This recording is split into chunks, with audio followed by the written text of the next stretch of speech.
புது வீடு கட்டுறேன். என்ன டைல்ஸ் போடலாம்? ஹர்ஷா டைல்ஸ் வாங்க. இது ஆர்டினரி இல்ல, எக்ஸ்ட்ராஆர்டினரி. ஹர்ஷா டைல்ஸ்.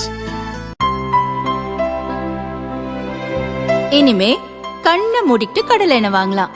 ஏன்னா மந்த்ரா கடலை எண்ணெய் இதயத்தின் தயாரிப்பு. வறுக்க பொரிக்க ஏன் எல்லா சமையலுக்கும் மந்த்ரா தான். மந்த்ரா கடலை எண்ணெய், அபார ருசி, ஆரோக்கியமான உடல் நலம். திமுக கூட்டணியில் 2021 சட்டசபை தேர்தலில் மதிமுக 6 தொகுதிகளில் போட்டியிட்ட 4 தொகுதிகளில் வெற்றி பெற்றது. வரும் சட்டசபை தேர்தலுக்காக திமுக தொகுதி பங்கீடு பேச்சுக்குழுவினரை மதிமுக தொகுதி பங்கீடு பேச்சுக்குழுவினர் சமீபத்தில் சந்தித்து பேசினர். அப்போது வைகோவுக்கு ராஜ்யசபா சீட் சட்டசபை தேர்தலில் 12 தொகுதிகள் வழங்க வேண்டும் என மதிமுக தரப்பில் தெரிவிக்கப்பட்டது. அதை திமுக ஏற்கவில்லை.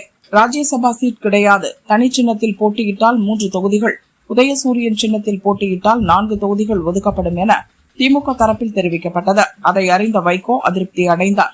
ராஜ்யசபா எம்பி பதவியை எதிர்பார்த்த வைகோ திமுக கூட்டணியில் தான் நெருக்கமாக இருப்பதை உணர்த்த தன் நடைப்பயணத்தை துவக்கி வைக்க முதல்வர் ஸ்டாலினை அழைத்தார்.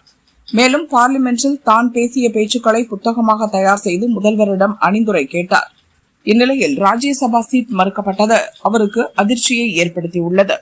இதுகுறித்து மதிமுக முதன்மை செயலர் துரை ஆதரவாளர் சத்யகுமாரன் வெளியிட்ட அறிக்கையில் கூறியிருப்பதாவது: ஈரத்துண்டை போட்டு கழுத்தறுத்து இன்றும் நம்பிக்கை துரோகம் செய்யும் கருணாநிதி, ஸ்டாலின், உதயநிதி திமுகவிலிருந்து உடனே வெளியேறுங்கள்.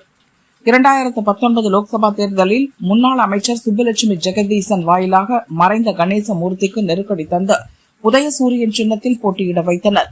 2024 லோக்சபா தேர்தலில் செத்தாலும் தனி சின்னத்தில் தான் மதிமுக போட்டியிடும் என அறிவித்த துரையால் மதிமுக பாதுகாக்கப்பட்டுள்ளது. அடுத்த வீட்டு பிள்ளைக்கு பாலும் பாயசமும் கொடுத்து நம் குழந்தைகளுக்கு வெறும் பச்சை தண்ணீர் மட்டும் கொடுக்கின்றனர். இதை மதிமுக தொண்டர்களால் எப்படி ஏற்றுக்கொள்ள முடியும்? நிலத்தில் 1000 அடிக்கு கீழ் உள்ள தண்ணீரை சுவாசிக்கும் ஆலமரத்தை ஒருபோதும் சாய்த்துவிட முடியாது. அதுபோல் ஒருபோதும் எங்களை அழித்துவிட முடியாது. வைகோ உடனே முடிவெடுக்க வேண்டும் என்று அவர் கூறியுள்ளார். கடந்த தேர்தலின் போது மதிமுகவில் இருந்த அவைத்தலைவர் துரைசாமி, முன்னாள் அமைச்சர் சந்திரசேகர், சிவகங்கை மாவட்ட செயலர் செவந்தியப்பன் உட்பட 12 பேர் வெளியேறிவிட்டனர். துணை பொதுச் செயலராக இருந்த மல்லை சத்யா தனி கட்சி துவக்கியுள்ளார். இதனால் மதிமுக ஓட்டு வங்கி பிரிந்துள்ளதால் சீட் எண்ணிக்கையை திமுக குறைத்துள்ளதாக தகவல் வெளியாகியுள்ளது.